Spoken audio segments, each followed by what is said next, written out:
यह कहानी परमहंस योगानंद जी के जीवन में घटी हुई एक सत्य घटना है, तो इस वीडियो को लास्ट तक ज़रूर देखना।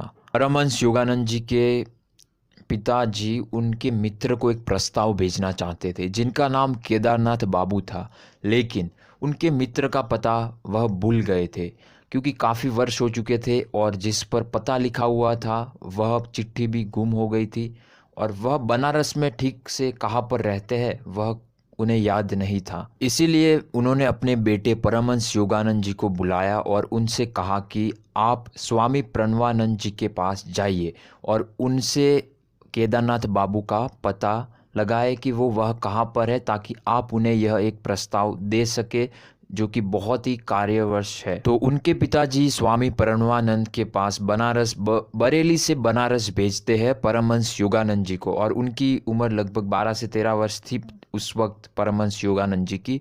तो वह जाते हैं वहाँ पे और उन्हें समझाना था कि उन्हें केदारनाथ बाबू का पता ढूंढना है।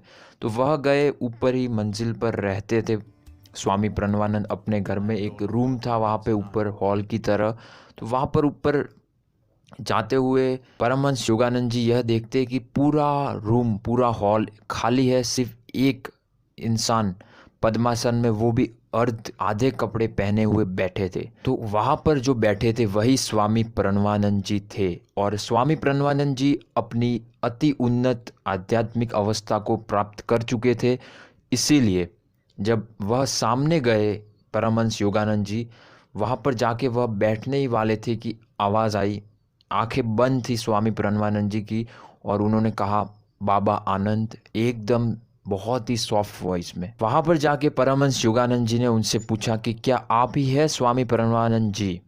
उन्होंने सिर हिलाया और हाँ की तरफ इशारा किया। परमहंस योगानंद जी अपनी जेब में जो चिट्ठी थी जो केदारनाथ बाबू को देनी थी वह निकाल ही रहे थे कि उनके सामने से यानी स्वामी प्रणवानंद जी से आवाज़ आई कि मैं तुम्हारे लिए केदारनाथ बाबू को ढूंढ लूंगा। यह सुनकर वह आश्चर्यचकित हो गए कि यह कैसे हो सकता है, मैंने तो इन्हें अभी कुछ बताया तक नहीं और यह सामने से मुझे पहचान भी गए कि मैं इनका बेटा हूँ और मैं किस वजह से यहाँ पे, किस कारणवश यहाँ पे आया हूँ। वो बहुत ही चकित रह गए उस वक्त। उन्हें सपना जैसा लग रहा था कि ये सब क्या हो रहा है। और अचानक बातें बंद करके स्वामी जी एकदम गंभीर और शांत मौन हो गए, और वह गंभीर दिख रहे थे। स्वामी जी प्रणवानंद जी बहुत ही गंभीर दिखाई दे रहे थे परमहंस योगानंद जी को, क्योंकि उन्हें ऐसा लग रहा था कि वह किसी उलझन में है या कुछ ऐसा लगा थोड़ी देर के लिए। और थोड़ी देर के बाद स्वामी प्रणवानंद जी फिर से बोले कि योगीवर, चिंता मत करो, जिनसे तुम मिलना चाहते हो यानी कि केदारनाथ बाबू को, वह आधे घंटे में यहाँ पहुँच जाएंगे। यह सुनकर वह चौंक गए फिर से कि ऐसे कैसे हो सकता है, यहाँ पर यह बैठे हैं और वो आधे घंटे में यहाँ कैसे आ सकते हैं। उन्हें लगा कि शायद कोई मजाक हो रहा हो। और अब आधा घंटा बीत गया था और फिर कुछ नीचे से आवाज़ आ रही थी कि जैसे कोई ऊपर आ रहा हो, और परमहंस योगानंद जी बहुत ही चौंक गए थे कि क्या यह केदारनाथ बाबू तो नहीं। यह सोचकर वह नीचे सीढ़ियों से उतरते हुए बाहर घर की तरफ जा रहे थे और बीच सीढ़ियों में ही उन्हें केदारनाथ बाबू मिल गए। इससे पहले वह कभी उनसे नहीं मिले थे, लेकिन उन्होंने कहा कि क्या आप भगवती के बेटे हो? उन्होंने कहा, हाँ मैं भगवती का बेटा हूँ। क्या आप केदारनाथ बाबू हो? उन्होंने कहा, जी हाँ। और इसी के साथ योगानंद जी बहुत ही चौंक गए थे, बहुत ही शौक में थे कि ये कैसे हो रहा है। आज बिना किसी यंत्र के वह यहाँ पे ही बैठे हैं, मेरे सामने से कहीं गए नहीं, और आप अपने आप कैसे आ गए? केदारनाथ बाबू से परमहंस योगानंद जी कहते हैं कि महाशय, पर आप यहाँ कैसे आए? तो केदारनाथ बाबू पूरी बात उन्हें समझाते हुए यह कहते हैं कि जो कि बहुत ही चौंका देने वाली है। वह यह कहते हैं, केदारनाथ बाबू कहते हैं, 1 घंटे से भी कम समय पहले मैंने गंगा स्नान समाप्त ही किया था कि स्वामी प्रणवानंद जी मेरे पास पहुंच गए। मैं सोच भी नहीं सकता कि उन्हें कैसे पता चला कि मैं उस समय वहाँ था। भगवती का बेटा मेरे घर में तुम्हारी प्रतीक्षा कर रहा है। उन्होंने मुझसे कहा, क्या तुम मेरे साथ चलोगे? तो केदारनाथ बाबू ने खुशी से कहा, जी हाँ बिल्कुल, मैं क्यों नहीं चलूँगा आपके साथ, आपसे मिले हुए भी काफ़ी वक्त हो गया है।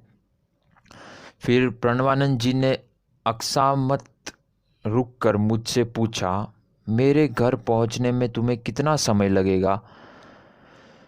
तो केदारनाथ बाबू कहते हैं कि मैंने उनसे कहा लगभग आधा घंटा लगेगा। तो उस वक्त स्वामी प्रणवानंद जी केदारनाथ बाबू से कहते हैं कि मुझे अभी कुछ और काम है। उन्होंने एक रहस्यमय दृष्टि मुझ पर डाली। अब मुझे तुम्हें पीछे छोड़कर जाना होगा। सीधे मेरे घर पहुंच जाओ जहां मैं और भगवती का बेटा तुम्हारी प्रतीक्षा कर रहे होंगे। मैं उनसे कुछ कह सकूं उससे पहले ही वह तेजी से मेरे पास से निकल गए और भीड़ में अदृश्य हो गए। मैं जितना तेज चल सकता था उतना तेज चलकर पहुंचा हूँ यहाँ पर मैं। और यह सुनकर परमहंस योगानंद जी बिल्कुल भी चौंक गए कि ये कैसे हो सकता है। स्वामी जी मेरे सामने ही बैठे थे और आपके साथ भी वह बात करके आ गए। केदारनाथ बाबू से उन्होंने पूछा कि क्या आपने उनको टच किया था, क्या वह यही मांस हड्डी के बने हुए थे। तो उन्हें गुस्सा आने लगा केदारनाथ बाबू को, क्या मैं झूठ बोल रहा हूँ? तुम्हें नहीं पता चलता? वह अभी इंसान की तरह जैसे तुम मेरे सामने खड़े हो वैसे ही मेरे साथ चल रहे थे, बातें हम कर रहे थे। तो अब बहुत ही उलझन में थे और उन्हें कुछ समझ में नहीं आ रहा था।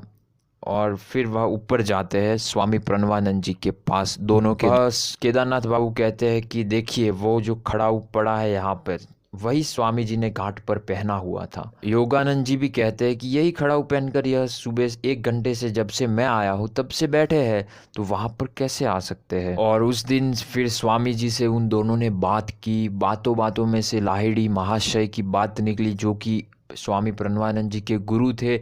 और योगानंद जी बस यही सोच रहे थे कि गुरु के लिए क्या असंभव होगा इस जीवन में। अगर उनके शिष्य जो है वो दूसरा शरीर यूं ही धारण कर सकते हैं तो गुरु पता नहीं क्या क्या कर पाते होंगे। स्वामी जी को समझ पाना बहुत ही मुश्किल था, ऐसा योगानंद जी को उस वक्त लग रहा था। लेकिन स्वामी जी उन्हें कहते हैं कि हम कई महीनों कई सालों तक 8-8 घंटे रात को बैठकर ध्यान किया करते थे और अभी भी हम ध्यान की अवस्था में रहते हैं। मैं ध्यान में कितना भी रहा हूँ फिर भी मेरे और ईश्वर के बीच में एक छोटा सा पर्दा रहता था। लेकिन जिस दिन उस पर्दे के पीछे मैं जाकर देखा तो उस सत्य के अलावा और कुछ नहीं। ये मांस और हड्डी का दूसरा शरीर लेना बहुत ही आम बात है। अगर ईश्वर को आप जान लो तो वो उससे बड़ी चीज़ और कोई नहीं। तो यह घटना परमहंस योगानंद जी की किताब एन ऑटोबायोग्राफी ऑफ एन योगी यानी कि योगी कथामृत से ली है। और आप भी यह पढ़ सकते हो। बहुत ही बड़े बड़े लोग इस जगत में इस किताब को पढ़ चुके हैं, जैसे कि स्टीव जॉब्स, विराट कोहली और भी बहुत बड़े बिजनेस टाइकून्स और स्पोर्ट्समैन इस किताब को पढ़ चुके हैं। तो मैं आपसे यही कहना चाहूँगा आप भी इस किताब को पूरी पढ़ें। आपको डिस्क्रिप्शन में लिंक मिल जाएगी, इंग्लिश और हिंदी दोनों वर्जन में ये मिलती है। इंग्लिश में इसका नाम एन ऑटोबायोग्राफी ऑफ एन योगी है और हिंदी में योगी कथामृत से जानी जाती है। So thank you so much इस वीडियो को अंत तक देखने के लिए। ऐसी ही वीडियोस इस चैनल पर आती रहेगी तो आप सब्सक्राइब भी कर सकते हैं। Thank you so much.